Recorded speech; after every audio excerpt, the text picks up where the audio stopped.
നമസ്കാരം.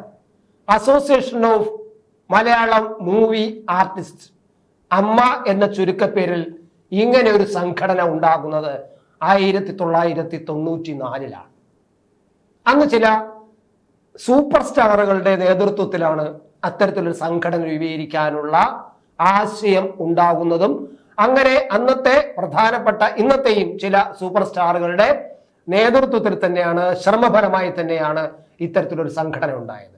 പ്രധാനം ഈ മൂവി ആർട്ടിസ്റ്റുകളുടെ അല്ലെങ്കിൽ മലയാള സിനിമയിലെ കലാകാരന്മാരുടെയും കലാകാരികളുടെയും അവകാശങ്ങൾ നിലനിർത്തുന്നതിന് വേണ്ടിയും സംരക്ഷിക്കുന്നതിന് വേണ്ടിയും അവർക്ക് കൃത്യമായ വേതനങ്ങൾ എത്തിക്കുന്നതിനും അവർക്ക് സിനിമാ രംഗത്തുണ്ടാവുന്ന പ്രശ്നങ്ങൾ പരിഹരിക്കുന്നതിനും വേണ്ടിയിട്ട് എന്ന ലക്ഷ്യത്തോടെയാണ് ഇങ്ങനെ ഒരു സംഘടന രൂപീകരിച്ചത് 1994 എങ്കിൽ പോലും യഥാർത്ഥത്തിൽ അതിന്റെ പിന്നിലെ ഉദ്ദേശം സൂപ്പർ സ്റ്റാറുകളുടെ പദവി നിലനിർത്തുക, സൂപ്പർ സ്റ്റാറുകൾ അവരുടെ ആ ഒരു സിംഹാസനത്തിന് ഒരു കോട്ടവും തട്ടാത്ത തരത്തിൽ പ്രധാനമായിട്ട് ഒന്ന് മാറ്റ ഫെഡറേഷൻ എന്ന് പറഞ്ഞ ഒരു സംഘടന ഉണ്ട്. ആ മാറ്റ ഫെഡറേഷൻ എന്ന് പറഞ്ഞ വലിയൊരു വിവിധ സംഘടനകളുടെ ഒരു കൂട്ടായ്മയായിരുന്നു. അതിനകത്ത് എല്ലാവിധ സിനിമാ രംഗത്ത് പ്രവർത്തിക്കുന്ന എല്ലാവരുടെയും സംഘടനകളുടെ ഒരു കൂട്ടായ്മയായിരുന്നു മാറ്റ ഫെഡറേഷൻ. ആ മാറ്റ ഫെഡറേഷൻ ശക്തമായി രംഗത്ത് വരികയും അങ്ങനെ മാറ്റ ഫെഡറേഷന്റെ ആവശ്യം, അതായത് വിനയന്റെ നേതൃത്വത്തിൽ അങ്ങനെ ഒരു മാറ്റ ഫെഡറേഷൻ വരികയും അതിൽ ഈ സൂപ്പർ സ്റ്റാറുകളുടെ ഈ സിനിമയിലെ അതിശക്തമായ സ്വാധീനം അല്ലെങ്കിൽ മലയാള സിനിമയെ സൂപ്പർ സ്റ്റാറുകൾ കയ്യിലെടുക്കുന്നു എന്ന അവസ്ഥ വന്നപ്പോൾ അത്തരത്തിൽ പാടില്ല എന്നും പുതുമുഖങ്ങൾക്കും വരുന്നവർക്കും നന്നായിട്ട് അഭിനയിക്കാനുള്ളവർക്കും ഒക്കെ ചാൻസ് കൊടുക്കണമെന്നും വ്യക്തമായ കരാറുകൾ ഉണ്ടാകണമെന്നും അങ്ങനെ കരാറുകളുടെ അടിസ്ഥാനത്തിൽ പ്രൊഡ്യൂസർമാരും ഏതൊരു കൊച്ചു കലാകാരനെ പോലും അതിന് അഭിനയിക്കുന്നെങ്കിൽ ഒരു കരാർ ഉണ്ടാകണമെന്നൊക്കെ ഉള്ള നിർദ്ദേശം വെച്ചുകൊണ്ട് വിനയൻ അത്തരത്തിലേക്ക് വന്നപ്പോൾ അത് സൂപ്പർ സ്റ്റാറുകളുടെ പദവിയെ ബാധിക്കും എന്ന് കണ്ടത് കൊണ്ട് തന്നെയാണ് ഇത്തരത്തിൽ ഈ സംഘടനയ്ക്ക് രൂപം നൽകാൻ അതിന് ശക്തമായിട്ട് മുന്നോട്ട് കൊണ്ടുപോകാനും സൂപ്പർ സ്റ്റാറുകൾ തയ്യാറാവുന്നത്. പോട്ടെ, നമുക്ക് അത്തരം കാര്യങ്ങളിലേക്ക് കടക്കണ്ട.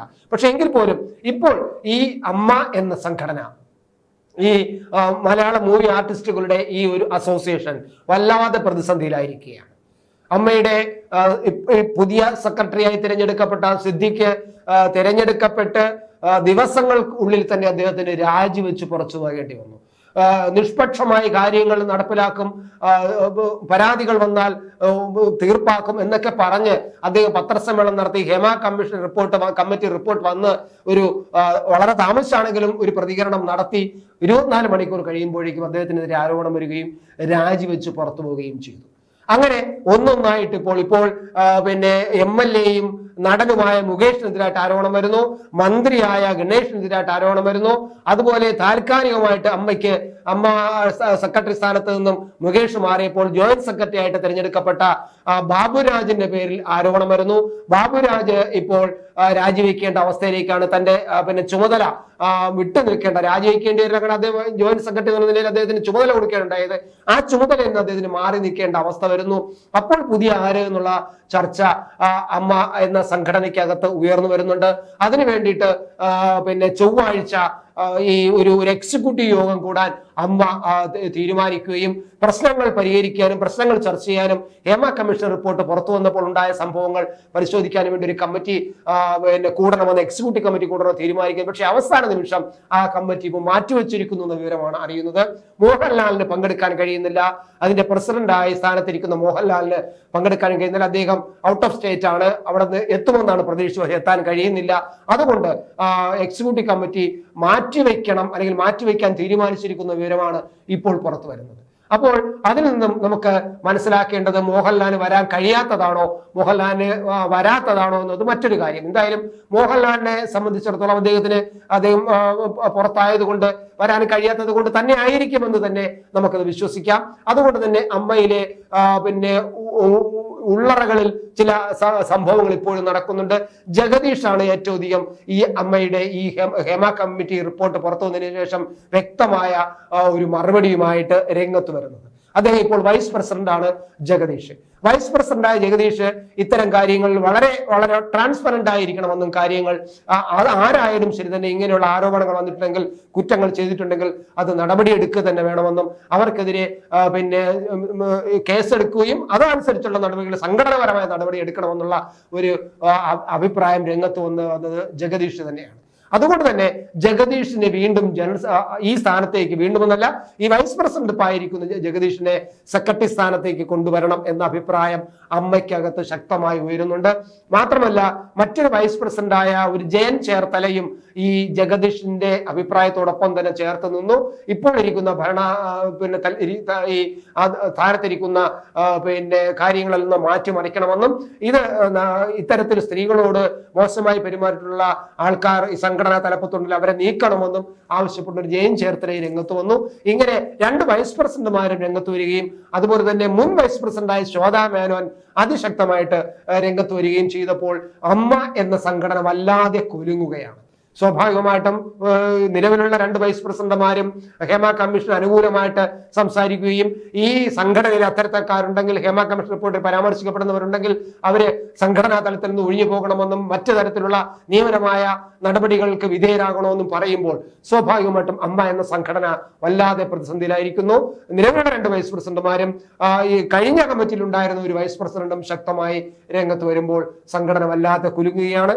അങ്ങനെ കുലുങ്ങുമ്പോൾ ആ പെട്ടെന്നുള്ള പ്രതിസന്ധിയെ പിടിച്ചു നിർത്താൻ ഒരു ദിവസം കൊണ്ട് കഴിയുമോ എന്ന സംശയം കൊണ്ടായിരിക്കാം ഒരുപക്ഷെ എക്സിക്യൂട്ടീവ് കമ്മിറ്റി മറ്റൊരു ദിവസത്തേക്ക് മാറ്റിവെച്ചത് എന്ന് നമുക്ക് വേണമെങ്കിൽ കരുതാം. പക്ഷേ നമ്മൾക്ക് അങ്ങനെ കരുതേണ്ട കാര്യമില്ല. മോഹൻലാൽ പ്രസിഡന്റായ മോഹൻലാൽ വരാൻ കഴിയാത്തത് കൊണ്ടായിരിക്കാം എന്ന് തന്നെയാണ് കാണുന്നത്. പക്ഷേ ഇവിടെ നമ്മൾ കാണേണ്ട മറ്റൊരു കാര്യമുണ്ട്.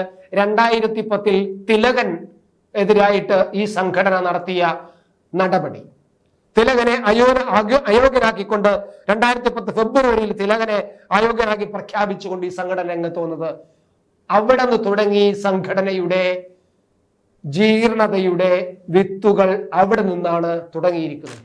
അത് കഴിഞ്ഞ് ഓരോരോ ഘട്ടത്തിലും അവസാനം വിനയൻ ഈ സംഘടനയ്ക്കെതിരായിട്ട് വിനയനെ ഈ തിലകനെ അഭിനയിപ്പിച്ചതിന് വിനയൻ എന്ന് പറയുന്ന സംവിധായകനെ വിലക്കേർപ്പെടുത്തുന്നു. അദ്ദേഹത്തിന്റെ സിനിമയിൽ ആര് പോയാലും അവരെ വിലക്കുമെന്നും അതിൽ അഭിനയിച്ച മണിയെ ഒരു കാസ്റ്റ് ചെയ്തിട്ട് മണിക്ക് അതിൽ പോകാൻ കഴിയാതെ മാറിയിരിക്കേണ്ടി വരുന്നു. ജയസൂര്യയെ ഒരു കാസ്റ്റ് ചെയ്തിട്ട് ജയസൂര്യ പോകാതെ മാറി നിൽക്കുന്നു. അങ്ങനെ വിനയന്റെ സിനിമയിൽ പങ്കെടുക്കുന്ന ആരുണ്ടെങ്കിലും അവരെ ഒന്നും ഇനി സിനിമയിൽ പങ്കെടുപ്പിക്കാൻ അല്ലെങ്കിൽ അഭിനയിപ്പിക്കാൻ ഞങ്ങൾ അനുവദിക്കില്ല എന്ന് ഈ സംഘടന, അമ്മ എന്ന സംഘടന ഔദ്യോഗികമായിട്ടും അല്ലാതെയും പ്രഖ്യാപിക്കുകയും ചെയ്തപ്പോൾ അമ്മ എന്ന സംഘടന ഒരു ഫാസിസ്റ്റ് സംഘടനയായിട്ട് രൂപാന്തരപ്പെടുകയാണ് അപ്പോൾ ഉണ്ടായത്. അങ്ങനെ മാറുകയാണ്, ഒരു മുഖം മാറുകയാണ് ഉണ്ടായത്. ഒരുപക്ഷെ തനി നിറം, അതായത് സൂപ്പർ സ്റ്റാറുകളുടെ ഫാസിസം നിലനിർത്തുന്നതിന് വേണ്ടിയിട്ട് ഉണ്ടാക്കിയ സംഘടന ആ സമയത്ത് അവരുടെ തനി സ്വരൂപം പുറത്തെടുക്കാനുണ്ടായി. എന്തായാലും തിലകനെതിരായിട്ട് 2010 നടത്തിയ നടപടിയാണ് ഈ സംഘടനയുടെ ഈ ജീർണതയ്ക്കും ഇതിന്റെ ഈ ഇപ്പോഴുണ്ടായിരിക്കുന്ന അന്തഛിദ്രങ്ങൾക്കും കാരണം എന്ന് നമുക്ക് പറയാം. അങ്ങോട്ട് പോയി കഴിഞ്ഞാൽ പിന്നെ ഒരുപാട് കാര്യങ്ങൾ പറയാൻ. 2017 വിനയൻ ഈ സംഘടന നടത്തിയ ഈ ഉപരോധത്തിൽ നിന്ന് രക്ഷപ്പെടാൻ വേണ്ടിയിട്ട് അദ്ദേഹം കേസിന് പോവുകയും അത് ഒരു competition commission of India CCI, competition committee of India എന്ന CCIയുടെ കേസ് നൽകുകയും അതിൽ കൂടി കലാകാരന്മാരെ തടയുകയും ചെയ്തതിന് അമ്മയ്ക്ക് ഫിലിം എംപ്ലോയീസ് ഫെഡറേഷൻ ഓഫ് കേരളയ്ക്കും ഫെഫ്ക മൊത്തം 11.25 കോടി രൂപ പിഴ ചുമത്തി വിധി വന്നതുമൊക്കെ അന്ന് ഈ സംഘടനകളുടെ ഫെഫ്കയ്ക്കും ഈ അമ്മയും ചേർന്ന് നടത്തിയ ചില കൂട്ടായ്മകളുടെയും അല്ലെങ്കിൽ ഈ നേരത്തെ പറയല് വിലക്കേർപ്പെടുത്തുകയും ചെയ്യുന്ന ഒരു ജനാധിപത്യ വിരുദ്ധമായ പ്രവർത്തനങ്ങൾക്ക് കിട്ടിയ അടിയായിരുന്നു ഈ പറയുന്ന കോമ്പറ്റീഷൻ കമ്മീഷൻ ഓഫ് ഇന്ത്യയിൽ നിന്നും വിനയൻ സമ്പാദിച്ചെടുത്ത ഒരു വിധി എന്ന് പറയുന്നത്. അന്ന് 11.25 ലക്ഷം രൂപ ആണ് ഈ സംഘടനയ്ക്ക് ഫെഫ്കയ്ക്കും മറ്റേക്ക് ഈ അമ്മയ്ക്കോടൊപ്പം നിന്ന് വിനയനെയും അതുപോലെ തിലകനെയും ഒഴിവാക്കാൻ വേണ്ടിയിട്ട് വിലക്കേർപ്പെടുത്താൻ വേണ്ടുന്ന സംഘടനയ്ക്ക് ഒരു പിഴ ചുമത്തിയത്. അത് കൂടി ആയപ്പോഴാണ് ഈ സംഘടന അമ്മയുടെ ജീർണതയ്ക്ക് കാരണമായി. എന്തായാലും ഇനി ഈ അമ്മ എന്ന സംഘടന ഒരു ആർട്ടിസ്റ്റുകളുടെ മൊത്തം ഒരു സംഘടനയായിട്ട് അവരെ കൊണ്ട് അവരുടെ ഉദ്ദേശങ്ങൾ നടത്തി മുന്നോട്ട് കൊണ്ടുപോകാൻ കഴിയുമോ എന്ന് കാണണം. അതുകൊണ്ട് അത് പരാജയപ്പെട്ടു എന്നുള്ളത് കൊണ്ടാണ് സ്ത്രീ സംഘടനകൾ, സ്ത്രീ പ്രവർത്തകർ മാത്രം, സിനിമാ പ്രവർത്തകരായ WCC എന്ന പേരിൽ ഒരു പ്രത്യേക സംഘടന ഉണ്ടാക്കി അവര് പ്രത്യേക ഒരു അവരുടെ അവകാശങ്ങൾക്ക് വേണ്ടി പൊരുതാൻ തയ്യാറായത്. അമ്മ എന്ന സംഘടന ഞങ്ങൾക്ക് പര്യാപ്തമല്ല, ഞങ്ങൾക്ക് വേണ്ടിയല്ല നിൽക്കുന്നത്, പ്രത്യേകിച്ചും സ്ത്രീ ആർട്ടിസ്റ്റുകൾക്ക് വേണ്ടിയല്ല പുരുഷ മേധാവിത്വമാണ് ഉള്ളതെന്ന് അവർ പിന്നെ പറഞ്ഞുകൊണ്ടാണ് WCC പിന്നെ രൂപീകരിക്കപ്പെടുകയും അവർ പുറത്തു വരികയും അവർ ചില ആരോപണം ഉന്നയിക്കുകയും ചെയ്തത്. അവർ തുടക്കമിട്ട ഒരു പോരാട്ടത്തിന്റെ ഒരു മൂവ്മെന്റിന്റെ ഒരു അന്തിമ ഫലമാണ് ഇപ്പോൾ നമ്മൾ കാണുന്നത്. എന്തായാലും അമ്മ എന്ന സംഘടനയെ എന്താണോ ഉദ്ദേശിച്ചത് അത് നടപ്പിലാക്കാൻ കഴിയാതെ ചില മേധാവികളുടെ മാത്രം താല്പര്യങ്ങൾ സംരക്ഷിക്കുന്ന, സൂപ്പർ സ്റ്റാറുകളുടെ മാത്രം താല്പര്യം സംരക്ഷിക്കുന്ന സംഘടനയായിട്ട് മാറിയത് കൊണ്ടാകാം അത് തിരുത്തിക്കൊണ്ട് ഇനി ഒരു കലാകാരന്മാരുടെ, അത് ജൂനിയർ കലാകാരന്മാരായാലും സീനിയർ കലാകാരന്മാരായാലും സൂപ്പർ സ്റ്റാറുകളായാലും അവർക്കെല്ലാം തുല്യ പങ്കാളിത്തം, തുല്യ അവകാശം, തുല്യമായ ഒരു ജനാധിപത്യ അവകാശങ്ങൾ നൽകാൻ ഈ സംഘടന തയ്യാറാവുകയാണെങ്കിൽ ഈ സംഘടനയ്ക്ക് മലയാള സിനിമയിലെ കലാകാരന്മാരുടെ ഒരു സംഘടന എന്ന നിലയിൽ നിലനിൽക്കാൻ കഴിയും. അല്ലെങ്കിൽ ഈ സംഘടന ഇനി ഒരുപക്ഷെ പല കഷ്ണങ്ങളാക്കി മാറിയ സാധ്യതയുണ്ട് എന്നാണ് നമ്മൾ കാണേണ്ടത്.